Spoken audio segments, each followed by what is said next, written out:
आज चालू ओपी के नाम से निदा ने अपना एक व्लॉग डाला। अब क्योंकि उस पे चालू ओपी का नाम डाला हुआ था तो वो मेरी फीड में आ गया। मैंने वो पूरा व्लॉग देखा और इनफैक्ट मैं देखकर हैरान रह गया कि ये जो अभी अपने हस्बैंड पे बहुत सारे एलिगेशन लगाने के बाद में उस रिश्ते से बाहर आई है। यानी आप इसको तलाक या फिर ये कहिए कि डाइवोर्स कह सकते हैं। और फिर हमारे कहने ना कहने से क्या फर्क पड़ता है, इन लोगों ने तो किया है और यही किया है और इसने भी एक्सेप्ट किया है, इसके हस्बैंड ने भी एक्सेप्ट किया है, सुफियान ने भी, और दोनों ने इस बात को माना है कि हम लोग अलग हो चुके हैं। अब मुझे सबसे बुरी बात या फिर ये जो अखरने वाली बात लगी वो ये लगी कि अगर वाकई में इन्होंने डाइवोर्स किया है, भाई ये इनको पता होगा कि ये डाइवोर्स है या नहीं है। इतना सब कहने के बाद में भी इसे डाइवोर्स कहा जा सकता है, नहीं कहा जा सकता। मेरे हिसाब से तो मानना चाहिए कि इन लोगों ने पूरी तरीके से मान लिया है कि एक दूसरे से हमने डाइवोर्स कर लिया है। वो बात दूसरी कि लीगल फॉर्मेलिटीज कब पूरी होंगी या प्रोसीड करी हैं या नहीं करी हैं वो एक अलग बात है, लेकिन जहारियत तौर पे सब लोगों के सामने तो ये है कि ये लोग डाइवोर्स कर चुके हैं। अगर डाइवोर्स कर चुके हैं तो ये क्या कर रही है इस टब्बा के घर पर? क्योंकि इस्लाम के अनुसार किसी का हस्बैंड गुजर जाए यानी कि वो बेवा हो जाए या फिर वो अपने हस्बैंड को छोड़ दे तो उसके लिए लाजमी हो जाता है कि वो इद्दत करे। अब सभी लोग जो इस बात को नहीं जानते होंगे, थोड़ा सा संक्षेप में, बहुत थोड़ा सा मैं इसको बता देता हूँ। ये क्या होता है कि अगर कोई बेवा हो जाए, बेवा आप समझते होंगे ना, विडो होना, यानी कि उसके हस्बैंड अब दुनिया में नहीं है। एक ये वाला केस और दूसरा डाइवोर्स वाला केस, यानी कि दोनों अपनी रजामंदी से एक दूसरे से जुदा हो रहे हैं, तलाक ले रहे हैं, डाइवोर्स ले रहे हैं। हालांकि पूरी तरीके से बताया गया है डाइवोर्स अगर आपसी रजामंदी से ले रहे हैं तो उसका भी एक जरिया है, उसका भी एक तरीका है कि किस तरीके से, कितने दिन तक आप वेट करेंगे, क्या क्या चीज़ें आप वेट करेंगे, किन किन चीज़ों के लिए वेट करेंगे कि ऐसा किया, पहला स्टेप ये लेना, दूसरा स्टेप ये लेना, तीसरा स्टेप ये लेना है। मैं मतलब वो सारा तफसील से यहाँ नहीं बता रहा हूँ, लेकिन अगर आपने बिल्कुल पक्का अहद कर लिया है कि अब हमें अलग होना है और डाइवोर्स लेना, तलाक लेना है, तब ऐसी महिला पे, ऐसी औरत पे, ऐसी लेडीज के ऊपर जायज़ है कि वो इद्दत पूरी करे। इद्दत पूरी करने का मतलब ये होता है 4 महीने 10 दिन का टाइम होता है। इस 4 महीने 10 दिन के बीच में ना वो किसी गैर मर्द से मिल सकती है।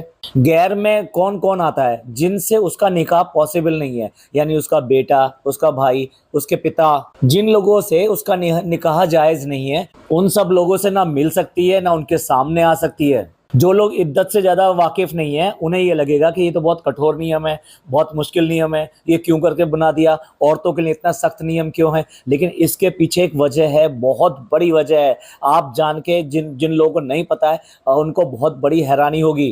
देखिए, जब आपने डाइवोर्स ले लिया, आपने तलाक ले लिया, तो उसके बाद में आपकी इतनी बड़ी ज़िंदगी पड़ी है तो ऐसी कोई मनाही नहीं है अल्लाह की तरफ से कि आप दूसरी शादी ना कर सकें। लेकिन अगर आप कुछ ही पल में या कुछ ही समय के बाद में एक दूसरी शादी कर लेते हैं तो उसके बाद में अगर आपसे कोई बच्चा पैदा हो जाता है तो आप ये कैसे डिसाइड करेंगे कि ये बच्चा उन दोनों में से किसका है? ये इतना पेचीदा मसला है कि जिसके ऊपर दूसरे घर में लड़ाई झगड़े और ये सब हो सकते हैं। तो इसलिए एक कानून बनाया गया है और वो कानून ये है कि 4 महीने 10 दिन तक वो किसी भी मर्द से नहीं मिलेगी, बाहर वाले मर्द से नहीं मिलेगी जिससे निकाह जायज़ है। अब देखिए, बेटा हो गया, भाई हो गया या बाप हो गया, क्या आप इन सब से कोई भी किसी तरह का रिलेशन सोच भी सकते हैं? इम्पॉसिबल है, नहीं हो सकता है। और जब कोई औरत इतने लंबे समय तक किसी भी ऐसे मर्द से नहीं मिलेगी तो उसका प्रेग्नेंट होना पॉसिबल नहीं है। तो इसलिए ये पक्का करने के लिए कि जिस मर्द के साथ में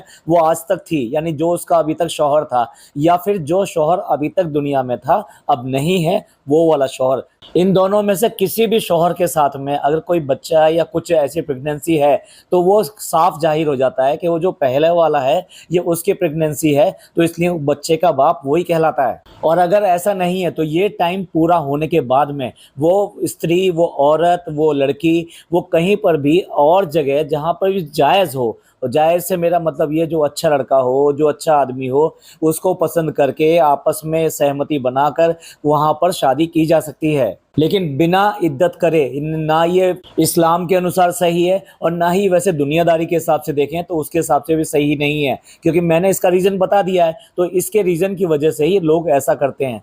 तो फिर ये औरत, ये लड़की, ये जो निदा है, ये जिस तरह के काम आज की डेट में कर रही है, एक्चुअली क्या है, मैं पहले भी इसके ऊपर एक पॉडकास्ट बनाना चाहता था, जब मैंने देखा था कि ये अपने बच्चे को मॉडलिंग के लिए लेकर गई और रात के 12:30 बजे उस छोटे बच्चे को, जिसको नींद आ रही थी, उसको बार-बार द दूसरे कपड़े पहना-पहना कर उसकी शूटिंग करा रही थी, उसकी शूट करा रही थी। तो उस टाइम में मुझे ऐसा लग रहा था, ये इतनी पॉसेसिव क्यों है? क्या इसको बच्चे से ज़्यादा प्यारा है पैसा? इसने ये कहा था कि मैं अपने बच्चे को बहुत अच्छी परवरिश दूँगी और उस परवरिश के नाते ही मैं उससे अलग हुई हूँ, क्योंकि उसके खिलाफ, बच्चे के खिलाफ लोग बाग बहुत सारी बातें लिखते थे, जिसके बारे में कभी भी इसका जो हस्बैंड था यानी सुफियान, वो कोई बात नहीं करता था। तो वो अपने बच्चे के नाम से वहाँ से अलग हुई थी कि ये चीज़ें मेरे को बिल्कुल बर्दाश्त नहीं हुई। मैंने अपनी चीज़ों को बर्दाश्त किया, लेकिन अपने बच्चे की चीज़ों को मैं बर्दाश्त नहीं करूँगी। और मुझे हमेशा चुप करा दिया गया ये कहकर कि नहीं, ये हमारी रोजी रोटी है, इसके बारे में हम बात नहीं करेंगे, लोग क्या है, लोगों को कहने दो। अब सोच के देखिए, जो बच्चे की परवरिश के नाम पे, बच्चे की अच्छी परवरिश के नाम पे और उसके नाम खराब ना हो, इस बात के लिए वहां से अलग हुई थी, तो आज की डेट में कर क्या रही है? उसी बच्चे को लेकर हर जगह घूम रही है और ये वक्त देखती है ना कुछ देखती है। लेकिन नहीं, उस बच्चे को कोई के तकलीफ हो जाए, कुछ भी हो जाए, लेकिन इसको इसका पैसा आना चाहिए। और अगर ये अच्छी परवरिश की बात करती है, तो आज ये व्लॉग जो मैंने देखा है, तो उसमें कार में बैठ के जा रही है और मीरा रोड काफी ज्यादा दूर पड़ता है, क्योंकि वो मुंबई का बिल्कुल किनारा है, मतलब वो सबसे कॉर्नर पड़ता है। तो इस लंबे रूट पे जाने के लिए इतना लंबा समय है, तो वो बच्चा क्या है, अपने टैब पे कोई ना कोई मूवी या समथिंग बच्चे की देखता चला जा रहा है, लगातार देख रहा है। भाई, तुम्हें अपने बच्चे का ख्याल नहीं है? अगर तुम अपने बच्चे के लिए अलग हटी हो, तो फिर आपको अपने बच्चे की परवरिश अच्छी करनी चाहिए। अगर उसका स्क्रीन टाइम इतना हाई रहेगा जितना कि वहाँ पे व्लॉग में दिखाई दे रहा है, तो वो बच्चा किस तरह का डेवलप होगा? वो मेंटली किसी हालत में भी स्ट्रांग नहीं हो सकता। वैसे भी उसके साथ में कुछ इश्यूज तो हैं। तो बच्चे के साथ में अगर ये टाइम देगी, मतलब जो भी टाइम बनता है, अब देखिए ये पूरी की पूरी मतलब सफर में है, तो सफर में क्या अपने बच्चे के को टाइम नहीं दे सकती? या फिर ये कहिए, वो इतना आदत डाली क्यों है कि वो हमेशा जो है स्क्रीन टाइम के ऊपर रहे? हाँ, डब्बा के यहाँ पे भी बैठी है, तो वो जो भी चीज उसकी नैनी है उसको खिलाने की कोशिश कर रही है, लेकिन वो गरम गरम खाना चाह रहा है और उससे उसका मुंह जल रहा है। दिस शोज के बच्चे के अंदर वो पेशेंस नहीं है। तो आपको अगर उसको कंट्रोल करना है, तो आपको उसको टाइम देना पड़ेगा। तो अपने बच्चे के लिए अलग हुई है, लेकिन बच्चे का बिल्कुल नहीं सोचना है। सिर्फ और सिर्फ आज की डेट में जब से अलग हुई है, मैं आपको बता देता हूँ क्या क्या काम कर रही है। ये सिर्फ बाहर घूमने के हर बहाने को तलाश रही है। मैं ऐसा इसलिए कह रहा हूँ कि एक बार बताइए, जिसने हिजाब लिया हुआ है और हिजाबी स्टोरी पता नहीं कितनी सारी लगाई हुई है, और शादी से सॉरी, इस वाले डाइवोर्स केस से पहले हिजाब को पूरी तरह रखती भी थी, लेकिन उसके बाद में क्या हुआ, इसने खुद का फोटो शूट कराया। उस फोटो शूट में देखो आपने किस किस तरह की फोटो इसने करवाई है। इसके बालों के कलर देखो, वो सब आपको पहली बार दिखाई देंगे। हो सकता है पहले भी दिखाई दिए हो, क्योंकि मैं इसको बहुत ज़्यादा फॉलो नहीं करता। मेरे लिए ये क्रिंज कंटेंट है। ये बहुत ज़्यादा इस तरह की हरकतें करती है कि जो बर्दाश्त के बाहर हैं। और इसका हस्बैंड तो इससे भी ऊपर था, इसलिए ये मुस्लिम होते हुए भी हमने कभी भी इसका पॉडकास्ट बनाने की कोशिश नहीं करी, क्योंकि इनका कंटेंट जो था वो इतना ज़्यादा इरिटेटिंग था, इतना ज़्यादा क्रिंज था कि उसके अंदर शोर शराबा, बदतमीजी, इसके अलावा कुछ नहीं था। और प्रैंक के नाम पे ये कुछ भी करते थे, कुछ भी करते थे। प्रैंक के नाम पे ना माँ की इज्जत है, ना बाप की इज्जत है, ना अपनी इज्जत है, ना अपने पति की इज्जत है। मतलब इस तरह के प्रैंक करते थे कि सबकी इज्जत जो है साइड में रखी हो, लेकिन इनका प्रैंक हिट होना चाहिए।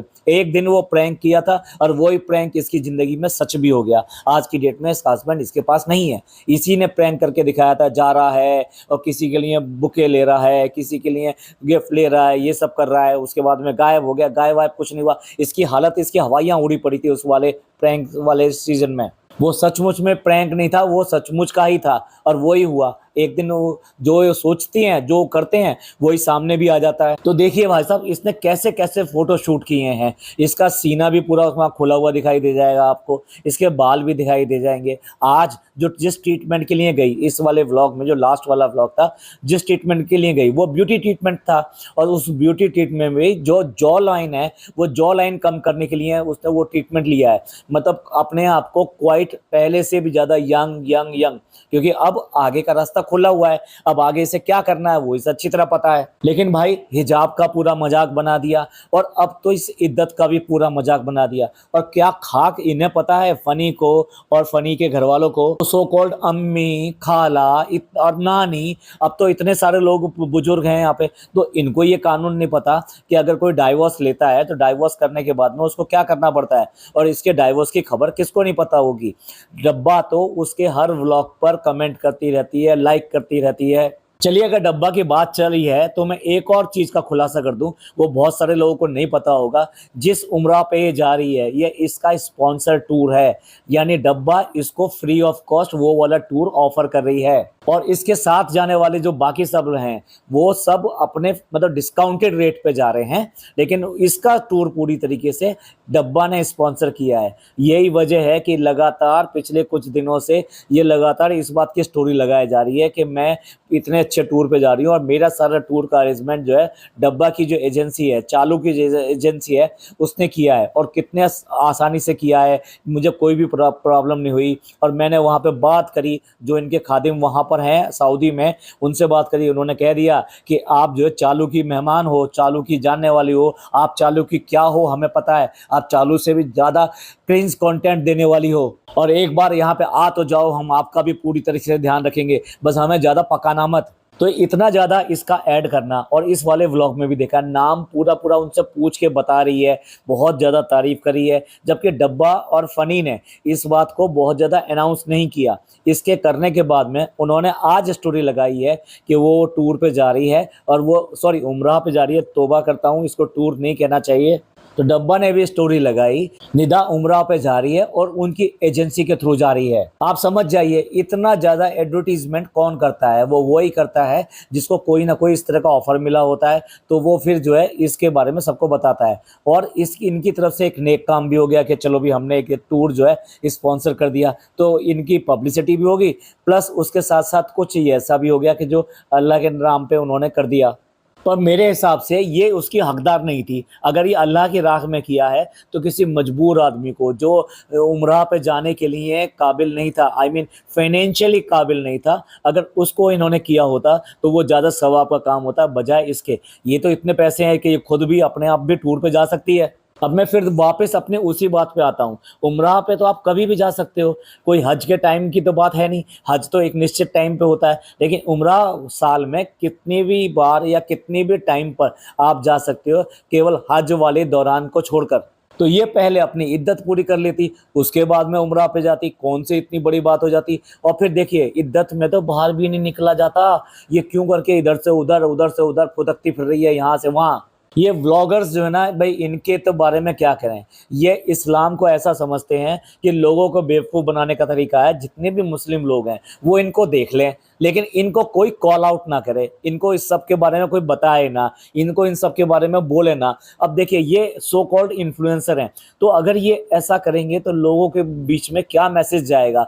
इसका मतलब इद्दत करना ज़रूरी नहीं है, ये अपने ही कानून के अगेंस्ट जाके काम कर रहे हैं। तो आप सबका इस सब के बारे में क्या सोचना है, आप क्या कहना चाहेंगे कि ये जो कर रही है वो ठीक है, और इसने जिस तरह से हिजाब को भी साइड में डाल के रख दिया और अब इद्दत को भी साइड में डाल के अब सब काम हो रहे हैं, सबसे मिलना जुलना हो रहा है, सबसे प्यार मोहब्बत सब कुछ हो रहा है, और वो सारी चीज़ें जो आज तक इसके लिए नाजायज़ थी वो सारी चीज़ें अब इसके लिए जायज़ भी हो गई हैं। प्लीज़ कमेंट करके ज़रूर बताइएगा। और ये क्योंकि ये गलत तरीके से इस्लाम को इधर से उधर फैलाते हैं एज ए इन्फ्लुएंसर, इसलिए इस वाली वीडियो पे जो हो सके तो आप ज़्यादा से ज़्यादा शेयर कीजिएगा, जिससे ज़्यादा से ज़्यादा लोगों तक सही बात पहुंच सके। जो ये फैलाना चाहते हैं वो गलत है। ये पॉडकास्ट आपको पसंद आया तो प्लीज़ लाइक कीजिए, सब्सक्राइब कीजिए, शेयर कीजिए। थैंक यू, धन्यवाद, शुक्रिया।